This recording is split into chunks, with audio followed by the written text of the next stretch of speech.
Today on CyberWork, I speak to Mike Gentile of CISOSHARE about his CyberForward program. It's a program that creates a mentorship and support system to new students of cybersecurity, often with those of different cultural or economic backgrounds. So if you're feeling blocked and unsure of how to enter the industry, you're really going to want to hear this episode. That's all today on CyberWork. And also, let's talk about our new hands-on training series titled CyberWork Applied. Tune in as expert Infosec instructors and industry practitioners teach you a new cybersecurity skill, then show you how that skill applies to real-world scenarios. You'll learn how to carry out different cyber attacks, practice using common cybersecurity tools, follow along with walkthroughs of how major breaches occurred, and more.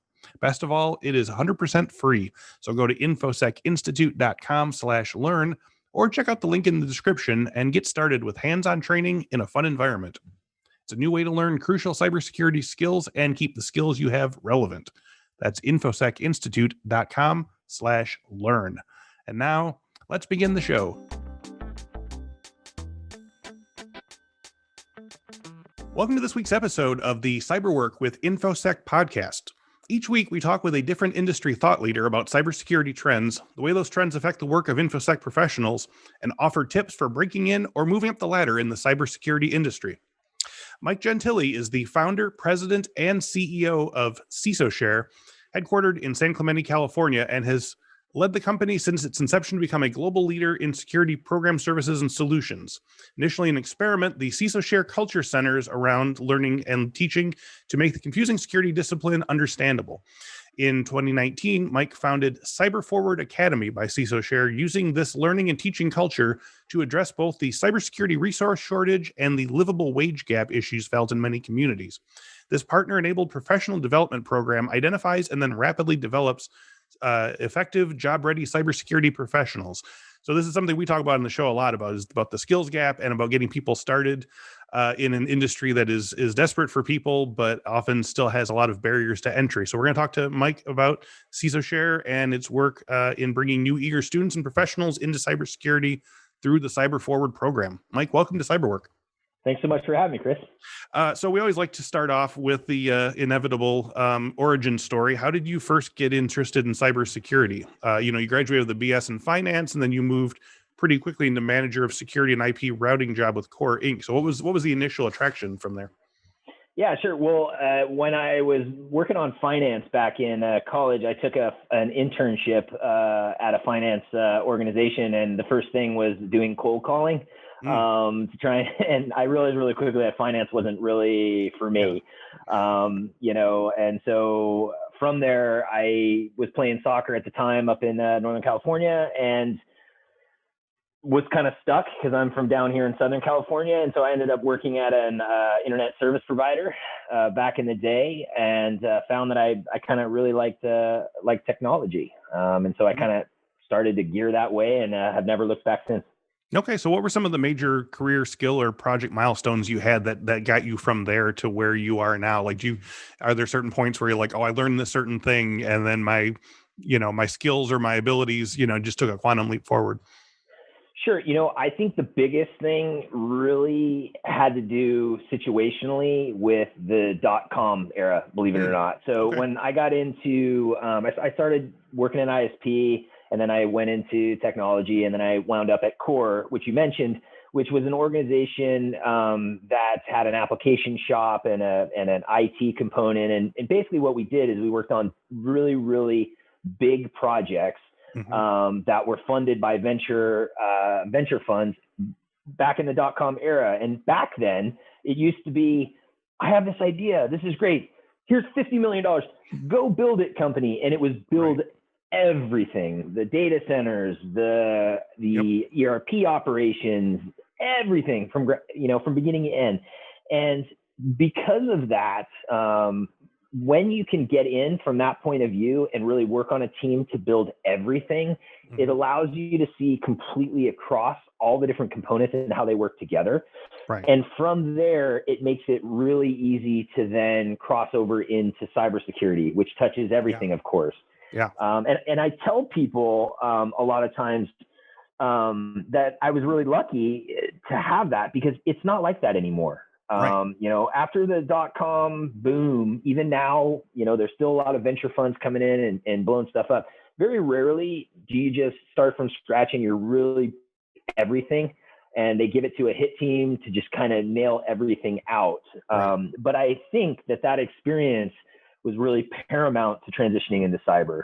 Yeah. I got to imagine it's, you hear about like film directors that, started out and, I was moving, wardrobe, or I was doing this thing or that thing. So you touch a lot of different things that way. So it's interesting that, that was so beneficial. And one of the things that we lost after that whole thing went kablooey. So, I noticed from one thing from your profile that I wanted to move over to, in addition to your many other jobs and positions, you were the co-founder of a site that I think is still going, CISOhandbook.com, right?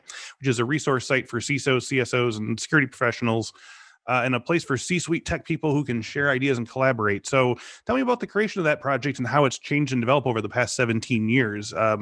Is it still like, because I don't, I think of that as sort of like being of a certain era where people were like, I got to go check in on this site or that site. Is it still like flourishing now? What's it like these days? Yeah. So essentially we built that way back in the day, as you said, 17 years ago, and it was associated with one of the books that I wrote, CISO Handbook, which had to do with building out a program. And so, back then, 17 years ago, it goes by quick, but back then there wasn't a lot of blogs and things out on the site, out on the internet. So we basically, the other co-authors and myself, we created CISOhandbook.com as a way for people to reach out to us.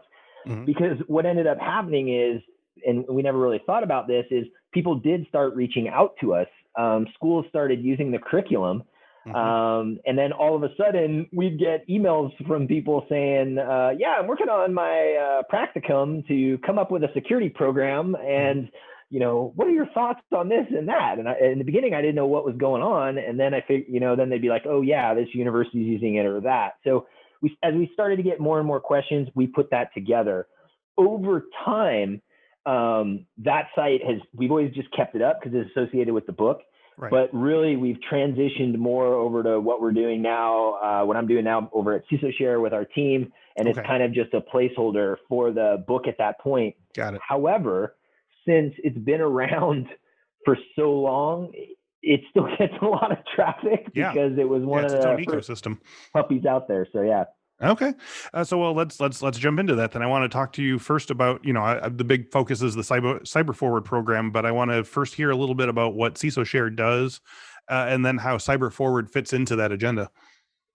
Sure. So CISOSHARE, what we do is we help organizations to build and develop security programs. So we define a security program as the ability to define security, which is policies, the team, and the ability to measure against that benchmark on a repeatable basis. That's risk management programs and those types of things.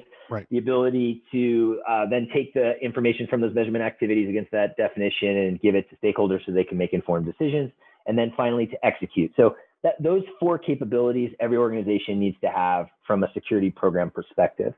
So we offer professional services to build those things out, and we offer managed services to repeatedly perform many of those processes for our teams. And then we have an automation application that helps as well. All that is the kind of quick stuff. The niche to us and what makes us special is that we're based on learning and teaching in everything we do. So more than 70% of the people that work at CISOSHARE, this is their first cybersecurity job when they work here. The reason that we really try to find people that can learn quickly and the people that can teach quickly is because security is confusing and it's nebulous. So your definition is different than mine than everyone else's. So we found early on when I started this company, it's my third cyber company, I really wanted to try that and see if we could build that in from day one when it was even just me, and start as we added people, see if that could work. And the experiments worked, so we were the second fastest growing company on Inc. 5000 in security 2 years ago, and the seventh fastest last year, and we're still on par to really grow again this year. So it's been a great ride. Nice. Okay. So how does CyberForward fit within that? Sure. So when we first started, it was like, I'd go on a surf trip and see somebody, and hey, yeah, that person, it's interesting how they're organizing their surf bag. You know what? I think they might have some aptitudes to be good in security, and bring them on. Then we started working with veterans, and we started just bringing people in, and Right. we started this learning and teaching culture of bringing folks into the business. So we were doing that, and we were growing, and we happened to sponsor a soccer tournament with United Way here in Orange County. And while we were listening to an event that was going to go over talking about the soccer event, they had said, hey, we started this other program called Upskills, and it's all about trying to get people to a livable wage that had at least a high school diploma and were over 18. And so I was listening to this, and as they were talking about it, as we were waiting to talk about the soccer stuff, and I looked at my team and I was like, this is like what we're doing at CISOSHARE. And Yeah. they had been offering it initially. Cybersecurity wasn't in some of the roles that they were rolling this out with, and it was a new program. And so we went and we talked to the CEO, Sue, over at United Way, and she was awesome to give us a shot and see if we could put the program together, which now has grown substantially and is CyberForward. Wow. Okay. That's amazing. So I want to talk about the this in relation to one of the, the big things we talk about on our show here, which is the cybersecurity skills gap. You hear all the time that there's all these cybersecurity job positions open and not enough people to fill them. And, what's the reason? It could be, this and that, and HR is doing too much gatekeeping, or there's just not enough people interested, or we're looking in the wrong place or whatever. So can you give me your take on this concept of the cybersecurity skills and resource gap, like how big the number is between open positions and people available to fill them? Like, what do you think is causing this? I think one thing before you even get into it is exactly what you said in the beginning. Everyone always just wants to talk about this problem and their opinions on it and all of the different things. And sometimes I think, especially when you're looking at things like professional development and education systems and trying to really also help people, and then the cybersecurity industry, people just sometimes I think you just need to pick a course and take some steps forward, because you can get lost in just talking about this stuff. So I think that's really one thing that's caused the problem to get worse. But I also just think, building on the fact that security is confusing, and its definition is in the eye of the beholder.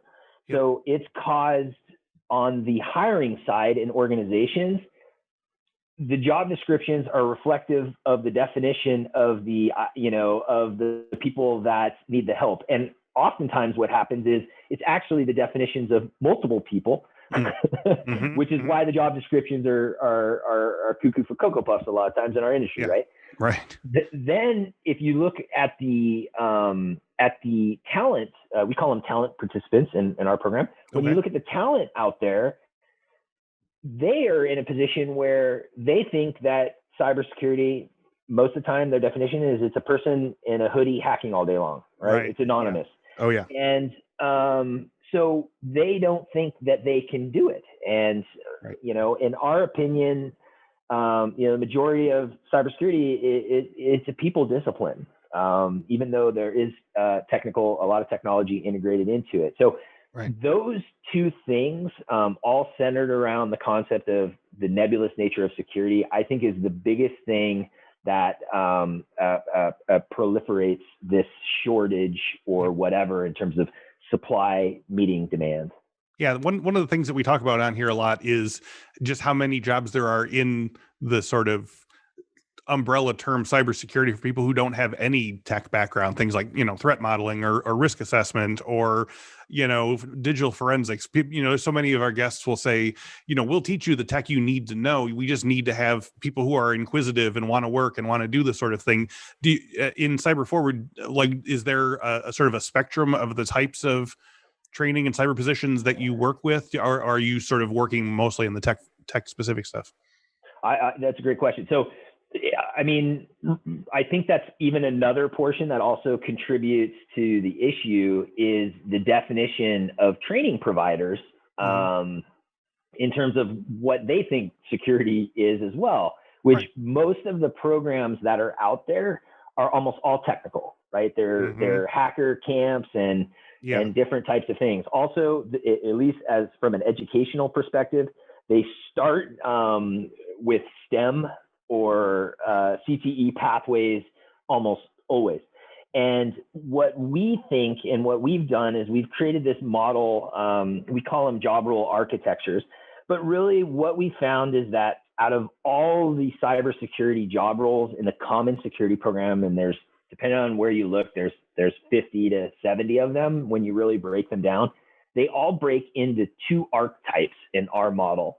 One archetype is the security engineer archetype. That is the technical, technical-based position. You like working with technology and different types of tasks associated with technology. And that rolls into hackers, forensics, security architects, security engineers, down the line, any of those technical positions, working on a specific technology, whatever. Then you have the security analyst position, and we look at that as the analytical archetype. And that's all about strong, writing skills, strong analytical skills, strong presentation, verbal communication skills, and the like. So that one is where we focus on both in CyberForward, but that one is where we're really spending a ton of energy, because what we found is the technical ones, they do take a little bit longer to get people working in order to learn some of the technical discipline elements. So in our methodology, it's usually it could take 3 months to 6 months to really be able to perform a junior role task to get you on the pathway. Whereas the analyst stuff, we think you can get there much quicker. You can start doing junior level tasks at 3 months, which actually makes it appealing. In addition to that, those engineering roles, security engineer is the most popular security job description, I believe, out there. It was recently. You probably even know more than me, but I think that was the most popular. And the second one was security analyst. Right. That second one was a little skewed, because one of the other things that's crazy in our discipline, and it caused a lot of confusion, is most of the time when people say security analyst in like 80% of the job descriptions out there, they're actually the security engineer archetype. They just call them security analyst. Right. Okay. And so those are some of the things that we focus on and how we break it down from a technology versus analytical perspective. Got it. Now, just walk me through this like I'm a 6-year-old. What is the sort of pipeline of CyberForward? Are you seeking out the people? Are they contacting you saying, I want to do this? Something about you were working with like local schools and things like that, and it's like a mentor program, or is it education? I can't quite get it in my head here. So sort of give it to me. Give me the 6-year-old's child's version. You got it. So in CyberForward, it's a 5-phase program. Okay. In our over 18 program, we recently have added high school programming, as well as college programming as well. Okay. But in our core CyberForward program, there's 5 phases.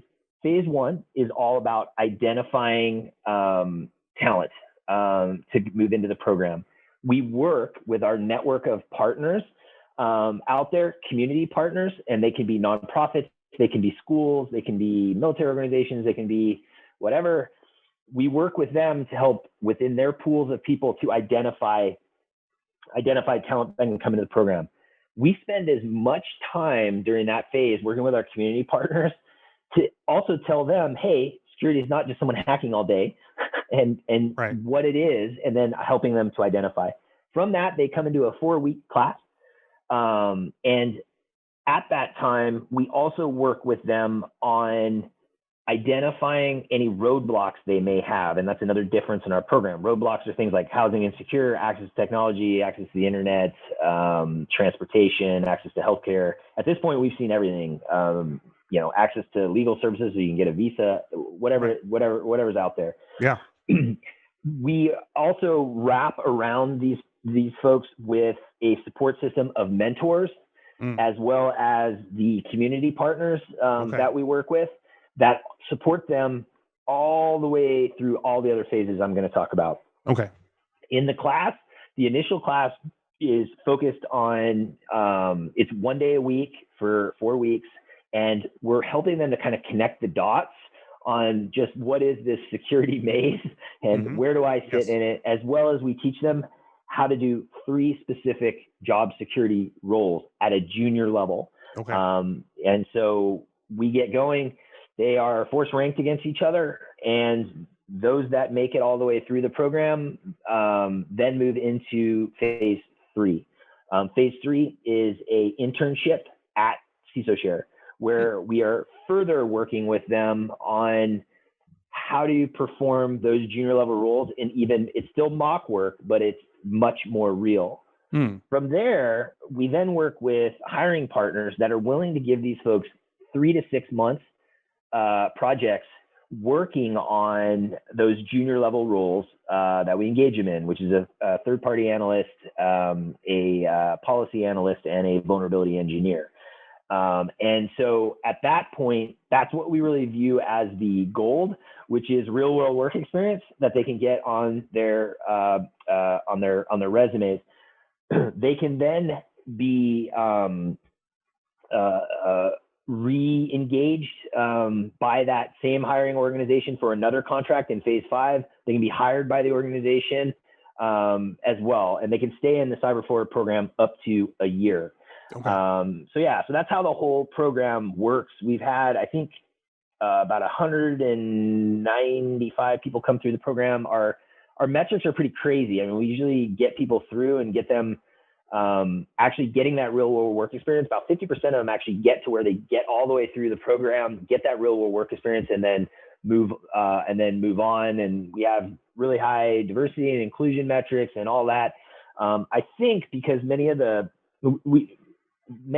pools that we're working with are often folks that are not getting opportunities, right, to move in, and we kind of help partner with them early on, as well as with our community partners to get them through the program. So does that make sense on how CyberForward works? No, that's great. And I was just going to ask from there, how does, so what is your scope in terms of like your location? Is it mostly sort of in your state, in your city, in your neighborhood? And is this something that you have either plans to scale nationally or some idea about how you would scale a program like this nationally? Sure. So when we started here in Orange County, California, and we had originally really tried to build this ecosystem out in terms of connecting the community partners here in Orange County with the hiring organizations here in Orange County, with the education areas in Orange County, and build that system of working it all the way through, always with the intention to scale it out. We actually, right before the pandemic hit, previously we had always done our training live. Right before the pandemic hit, we were actually looking to start, performing and doing the sessions in Boston and in other areas and scale it out. Many of our community partners are global, and they're chapter based, so you would just hop around. Then the pandemic hit, and we immediately switched over to virtual, which we didn't know how it would work because based on learning and teaching, we're big with nonverbal cues and things that you get only in an in-person session, right? Right. But we switched it over, and it worked. We've done 3 sessions from that point, and it's for me the most surreal moment. It was right when the pandemic hit in March. We did we call them cycles. Many people call them cohorts. I'm not from the education world, but I'm starting to learn all these. Getting the lingo. Yeah, right. Yeah. So we were doing a cycle first in the pandemic, and we had people from Orange County and in the program, still just in virtual, and then we had some people around, and we had people on lockdown in Manhattan, and it was like, and we didn't know what was gonna happen or whatever. And I just remember going into that class, and it was a pretty good moment. So that was a while ago, but at this point, I do think we will start going back to a combination of in-person as well as virtual. But we've run all 5 phases at this point completely virtually. So okay, Hasn't affected things too badly. No, it's actually allowed us to, I think, do even more. I mean, if you look at it on our business side here at CISOSHARE, I mean, we're doing global projects completely virtually. There's projects that we would have a ton of travel in previously, and I really don't see that coming back with the mode that we've moved to. So, right. I mean, might as well train people in that model early.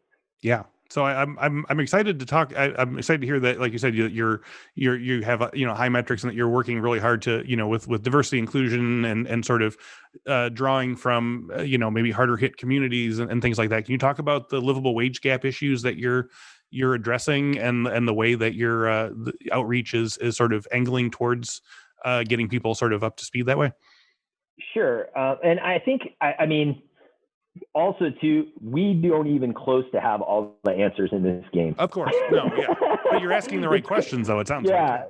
Yeah. I mean, and I think it kind of talks to what we try to do and what is the spirit of CISOSHARE and CyberForward from the first class we did or the one we did just during the pandemic and everything. Is our hearts are in the right spot, and we just try to do it, and that's been successful. As it works, in my opinion. The whole value system around professional development is completely broken.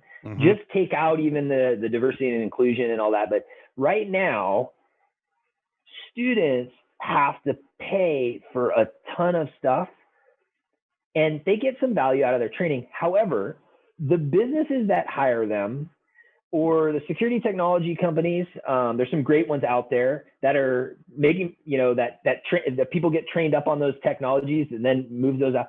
All of those people around the actual student get a lot more value right. than the student in this equation. However, there's never any, the students are always having to foot all of the bill in this stuff. Right. And I think that is, and I'm not political in any way, but we've seen it time and time again. And that roadblock of being able to come up with the funds and the time or being able to move things out of the way so that I can take the training, that is always put squarely on the student. Right. And when I have to do that in isolation by myself, it's hard. If I put a support system around somebody, like we try to do at CyberForward, even the hardest problems become more manageable. Yeah. And so I think that moving to training systems that really consider that more are going to enable the opportunities for people. And I think, like I mentioned, we didn't set out to solve inclusion and diversity issues. We didn't try not to either, but we were just trying to give find the people with the best aptitudes and get them into security. It was actually, I think, like 4 or 5 cycles in where we actually ran the demographics on and the metrics and systems on our stuff. And it was almost 50% women, which is really high in this you need to tell me. Yeah. And across the board, across everything, all races, all backgrounds, all ages was another thing. We have a pretty even spectrum across ages. So I think that's really the key, is to look at reinventing how we do talent development. Yes. And that is the key. I mean, we do a ton of things that are different. And I think that until it's not taboo to, kind of surround someone and help them work through some roadblocks they may have while they're doing training, like while that has to be done in silence, or any of the other things, connecting the business into the learning process earlier, like we do. There's always just a wall in between the professional development and, those are some of the things where we don't have all the answers. However, we think that we are at least, like you said, we're asking some of the right questions, and we're at least trying, and then learning and then iterating. Right. And I think the more that we do that, the more that we are going to be able to solve this problem.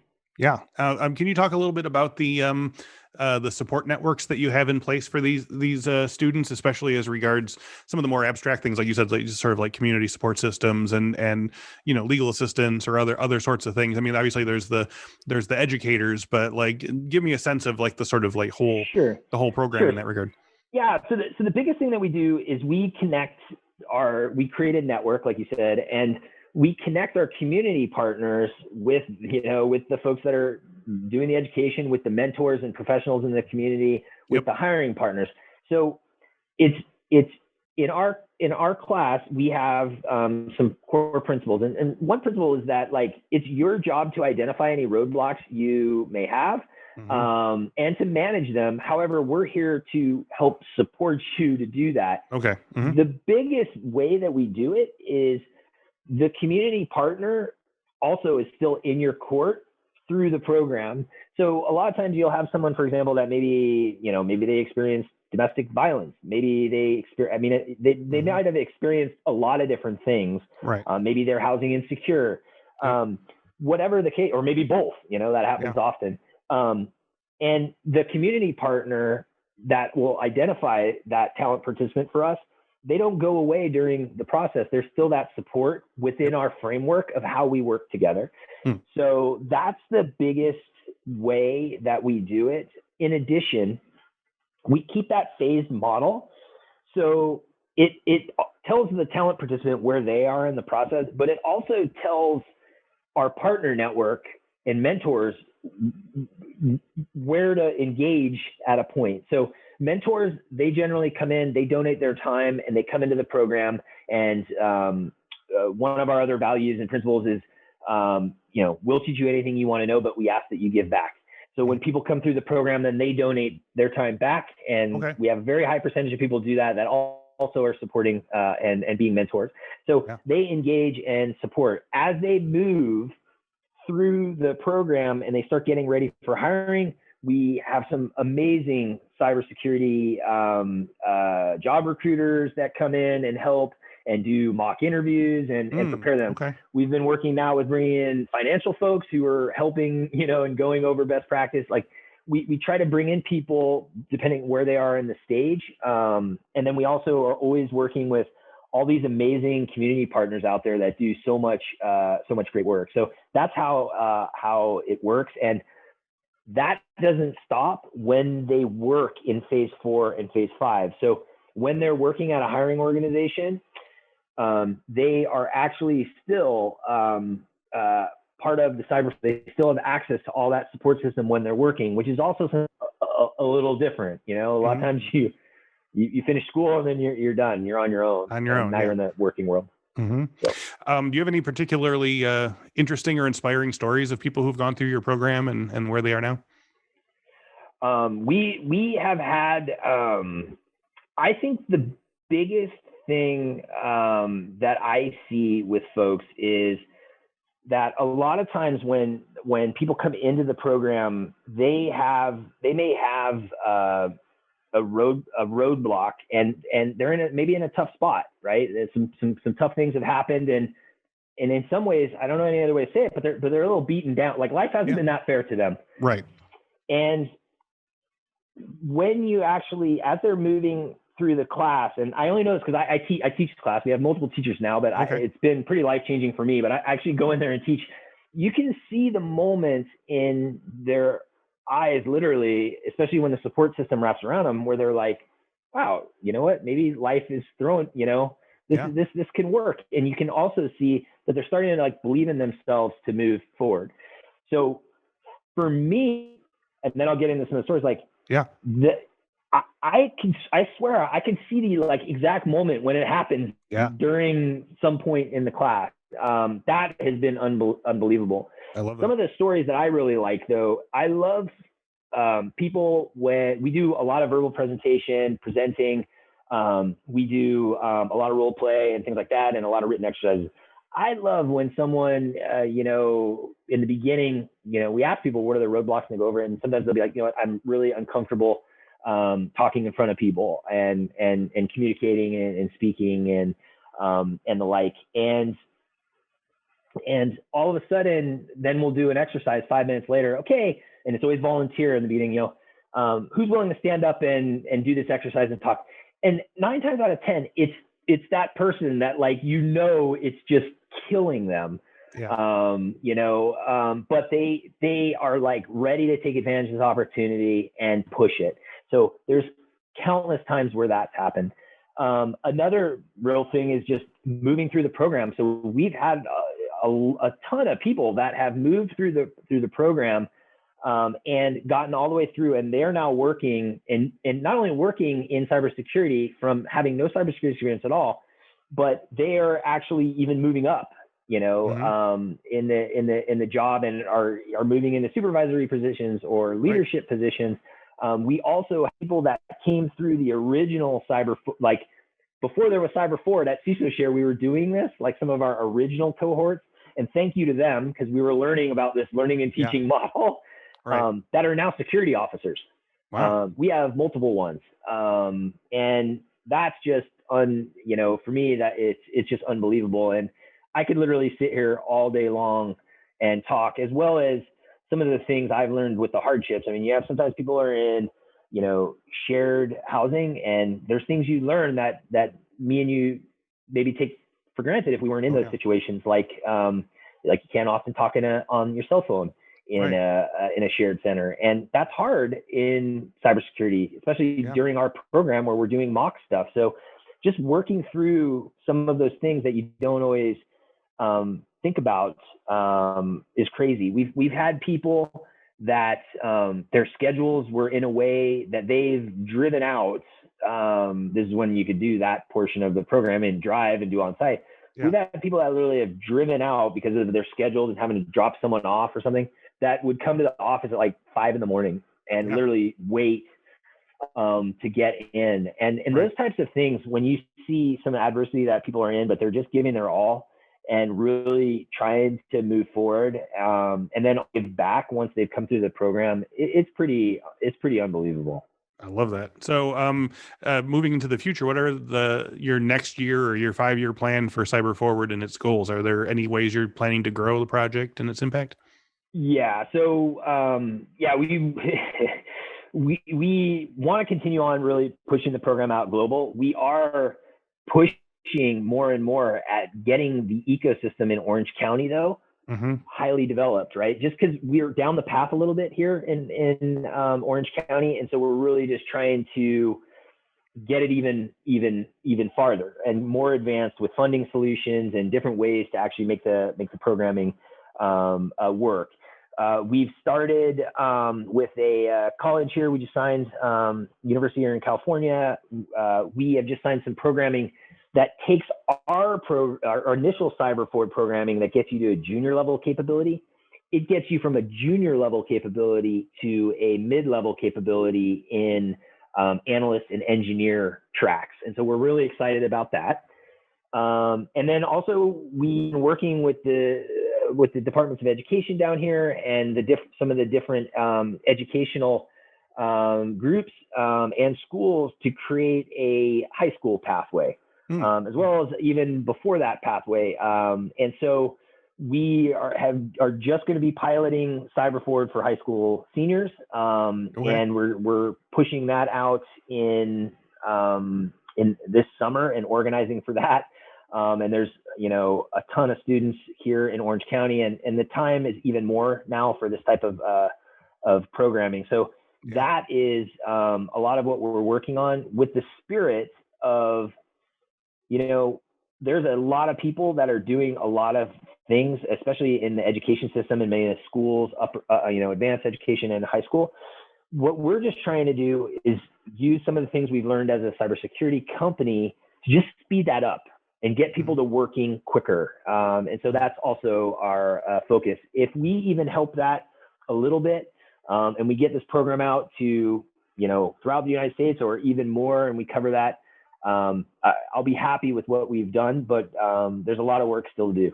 Okay.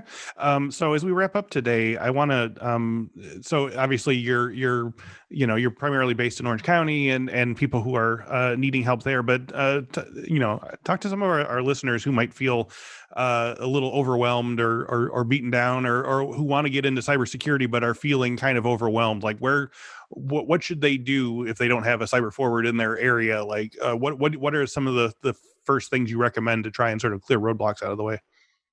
Sure. So one thing, and the biggest thing is don't psych yourself out. There's been some surveys out there, and people don't think they're qualified to go to the interview. They see these job descriptions that are ridiculous, and Right. they don't do it. So step number one is you can do it, and you just got to get that mindset. Now you're not going to step into a $500,000 a year security leader position, Right. but you can, if you put in the time, you can move into a position. So I think that's the first thing. The second thing is that in the beginning of your learning, really talking back to what brought me into cybersecurity, it's all about being able to connect the dots. Like you can go online right now and type cybersecurity, and you're going to see hacking boot camps, and you're going to see all forensic stuff, and you're going to see, and you're going to see, different training from vendors, and it'll even be free. You're going to see LinkedIn now is offering everything. If you don't kind of understand what is a security program and how those different things work together, right. Just like when I was lucky at Core and I got to build things from the beginning, that helped me to learn to connect the dots. That is where you start. And our program at CISOSHARE and CyberForward in the beginnings, in our foundation class, we spent a lot of time just helping people connect the dots so that then they can move on. So that is something important. We are going to be updating our site and really taking our academy and having it off with a bunch of resources of where to start. There are some good stuff starting to push out on the internet of what is security and kind of walking people in regular English, simple nomenclature, how to actually where to go. But that focus is to really understand how to connect the dots. There's very few training programs, even ones that start by saying we start out with foundation stuff. Right. Most foundation stuff is just domain knowledge. Domain knowledge is just telling you the different categories of security. It doesn't tell you how to connect the dots or how that correlates to job roles. And if you don't have that, you're lost. So we're going to be putting out some stuff that helps folks there. Also, our program, though we have a pretty big presence here in Orange County, we're virtual, right? And that's not going away. So we're going to be offering a program that anyone can come to. You can also send a request to cf@CISOSHARE.com email, and we'll pick that up and work with you on getting you into the class. But focus on those real things. Also, we are here. I get, I've been saying this for a while, but reach out to me. I do respond on those things, and I'm getting a couple of those a day, and I will work on it, or I'll push it over to our team who will answer any questions you have. And I think that's a great starting place. Yeah. Okay. So say that again. Give me the sort of the contacts for CyberForward and CISOSHARE. Where should they go online? So right now, and this may change a little bit, but if you go to CISOSHARE, CISOSHARE.com /CyberForward, that is the site. We may be changing that to its own site, but if you go to CISOSHARE, you're going to be able to find links to get there. If you have questions about the program, you can go to cf@CISOSHARE.com and we'll respond to that, or find me on LinkedIn and I'll point you in the right direction. And Perfect. Mike Gentile, thank you for your time and insights today. Thank you as well, Chris, for the opportunity. Really appreciate it. And thank you as ever for listening and watching. New episodes of the CyberWork podcast are available every Monday at 1 p.m. Central, both on video at our YouTube page and on audio wherever fine podcasts are downloaded. And don't forget to check out our hands-on training series titled CyberWork Applied. Tune in as expert InfoSec instructors teach you a new cybersecurity skill and show you how that skill applies to real-world scenarios. It's all free. Go to infosecinstitute.com/learn to stay up to date with all things cyberwork. Thank you once again to Mike Gentile, and thank you all again for watching and listening. We will speak to you next week.